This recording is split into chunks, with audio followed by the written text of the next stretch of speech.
लोकसभा चुनाव में एक तरफ इंडिया गठबंधन की लाख कोशिशों के बावजूद मोदी प्रधानमंत्री बनने जा रहे हैं, पीएम मोदी तीसरी बार शपथ लेंगे, तो दूसरी तरफ दिल्ली के सीएम अरविंद केजरीवाल जेल से ही पीएम मोदी के शपथ ग्रहण का कार्यक्रम टीवी पर देखेंगे। इतना ही नहीं, जेल से अरविंद केजरीवाल अपने दिल्ली ऑफिस के खाली होने का नजारा भी देखेंगे। ये फैसला दिल्ली हाई कोर्ट ने सुनाकर केजरीवाल को 440 वोल्ट का झटका दिया है। आम आदमी पार्टी को पार्टी मुख्यालय के लिए राजधानी नई दिल्ली में जमीन आवंटन के मामले पर फिलहाल कोई राहत नहीं मिली है। दिल्ली हाई कोर्ट ने अपने आदेश में कहा है कि आपको 15 जून तक अपना वर्तमान पार्टी कार्यालय खाली करना होगा। हालांकि हाई कोर्ट ने केंद्र सरकार को 6 सप्ताह के भीतर आपकी मांग पर विचार करने का आदेश देते हुए कहा कि आम आदमी पार्टी अपने कार्यालय के निर्माण के लिए स्थायी भूमि आवंटित होने तक सामान्य पूल से आवास इकाई का उपयोग करने की हकदार है।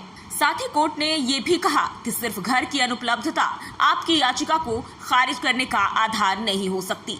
वहीं आम आदमी पार्टी के वकील ने तर्क दिया कि दीनदयाल उपाध्याय मार्ग पर एक संपत्ति जो वर्तमान में दिल्ली सरकार के एक मंत्री के पास है, उसे अस्थायी रूप से आवंटित किया जाना चाहिए। हालांकि कोर्ट ने कहा कि पार्टी दीनदयाल उपाध्याय मार्ग की संपत्ति पर अधिकार का दावा नहीं कर सकती है, क्योंकि ये दिल्ली सरकार को दी गई थी, न कि पार्टी को। दरअसल राष्ट्रीय दल के रूप में मान्यता मिलने के मद्देनजर पार्टी कार्यालयों के लिए स्थान आवंटित करने की मांग वाली याचिका पर सुनवाई के बाद दिल्ली हाई कोर्ट ने 27 मई को अपना फैसला सुरक्षित रख लिया था। आपने पिछले साल 2 अलग अलग याचिकाओं के जरिए न्यायालय का रुख किया था, जिसमें मान्यता प्राप्त राष्ट्रीय पार्टी के रूप में अपनी बेहतर स्थिति के मद्देनजर अपने कार्यालयों के निर्माण के लिए राष्ट्रीय राजधानी में भूमि का एक टुकड़ा या फिलहाल लाइसेंस के आधार पर आवास इकाई के आवंटन की मांग की गई थी।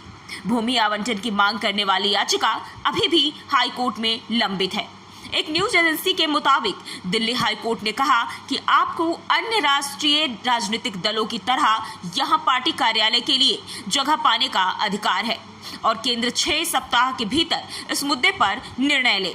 कोर्ट ने यह भी कहा कि राष्ट्रीय राजनीतिक दलों को लाइसेंस शुल्क का भुगतान करने पर ऑफिस यूज के लिए दिल्ली में सामान्य पूल से एक आवास इकाई का अधिकार है, जब तक कि वे अपने स्वयं के निर्माण के लिए भूमि का अधिग्रहण नहीं कर लेते।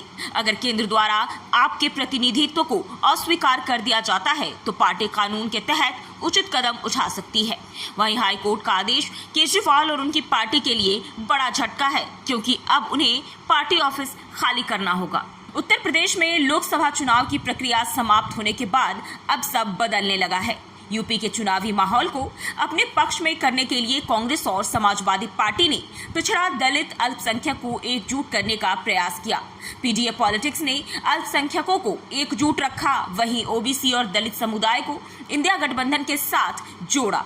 इसमें उन्हें बड़े स्तर पर सफलता भी मिली। यूपी की 80 में से 43 सीटों पर विपक्षी गठबंधन को जीत मिली। सबसे अधिक अल्पसंख्यक वर्ग को साधने के लिए अखिलेश यादव और राहुल गांधी ने बड़ी रणनीति अपनाई। उन्होंने तमाम इलाकों में कांग्रेस गारंटी कार्ड पहुंचवाया। कांग्रेस गारंटी कार्ड में जीत के बाद 8,500 प्रति महीना और सालाना 1 लाख रुपए महिलाओं को दिए जाने की घोषणा की गई थी। चुनाव प्रक्रिया समाप्त होने के बाद मुस्लिम महिलाओं का समूह लखनऊ स्थित कांग्रेस कार्यालय पर पहुंच रहा है। दरअसल राहुल गांधी ने चुनावी रैलियों में महिलाओं को जीत के बाद खटाखट 8,500 रुपए 5 जून को मिलने का दावा किया था। लखनऊ स्थित कांग्रेस कार्यालय पर 8,500 रुपए मासिक और सालाना 1 लाख रुपए दिए जाने की मांग की जा रही है।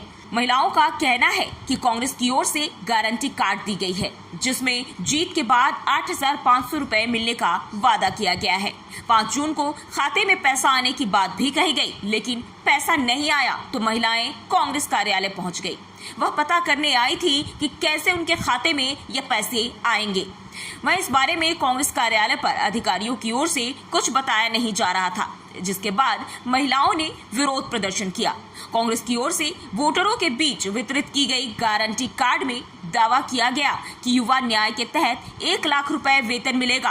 हर शिक्षित युवा की पहली नौकरी पक्की होगी। नारी न्याय के तहत 1 लाख रुपए हर साल हर गरीब महिला को दिया जाएगा। इसके अलावा किसान न्याय के तहत कर्ज माफी, श्रमिक न्याय के तहत 400 रुपए प्रतिदिन मजदूरी और हिस्सेदारी न्याय के तहत जातिगत जनगणना की बात कही गई।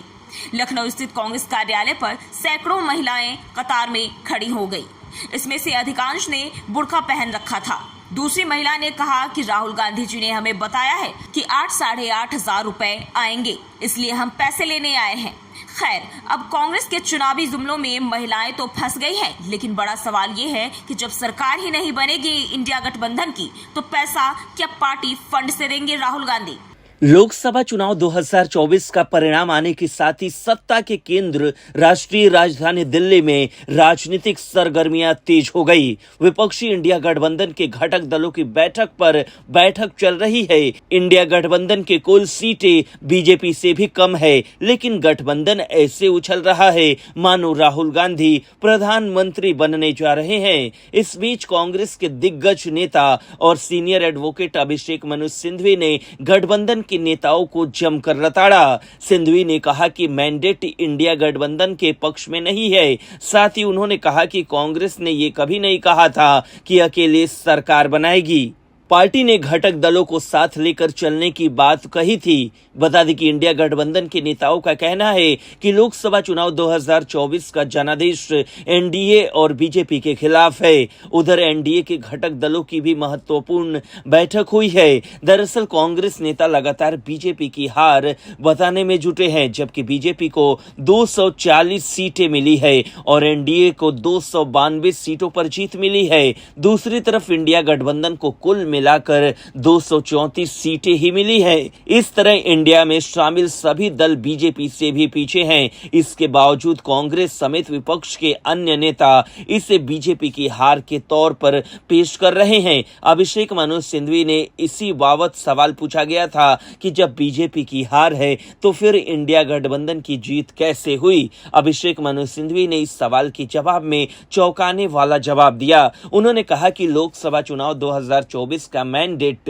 इंडिया गठबंधन के पक्ष में नहीं है। हालांकि उन्होंने साथ में ये भी कहा कि कांग्रेस ने ये कभी नहीं कहा कि वो अकेले अपने दम पर सरकार बनाएगी। पार्टी शुरू से ही सहयोगी दलों के साथ मिलकर सरकार बनाने की बात कह रही थी।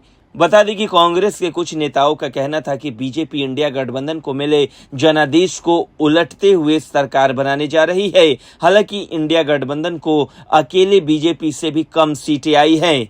लोकसभा चुनाव का परिणाम कई मायनों में चौंकाने वाला है। बीजेपी लगातार 2 टर्म से अकेले दम पर स्पष्ट बहुमत हासिल कर रही थी। इस बार पार्टी को तगड़ा नुकसान हुआ। पार्टी को 240 सीटें मिली और वो सामान्य बहुमत से 32 सीटें पीछे रह गई। वहीं एनडीए को कुल मिलाकर 292 सीटों पर जीत मिली। दूसरी तरफ कांग्रेस लगातार तीसरी बार लोकसभा चुनाव में तिहाई का आंकड़ा भी पार नहीं कर सकी। कांग्रेस को 99 सीटों पर जीत मिली। इंडिया गठबंधन को कुल मिलाकर 234 सीटें मिली है, लेकिन उसके बाद भी कांग्रेस नेता इतने खुश है कि मानो सरकार गठबंधन की ही बनने जा रही है। दूसरी तरफ एनडीए की बैठक के बाद तीसरी बार मोदी प्रधानमंत्री पद की शपथ लेने जा रहे हैं।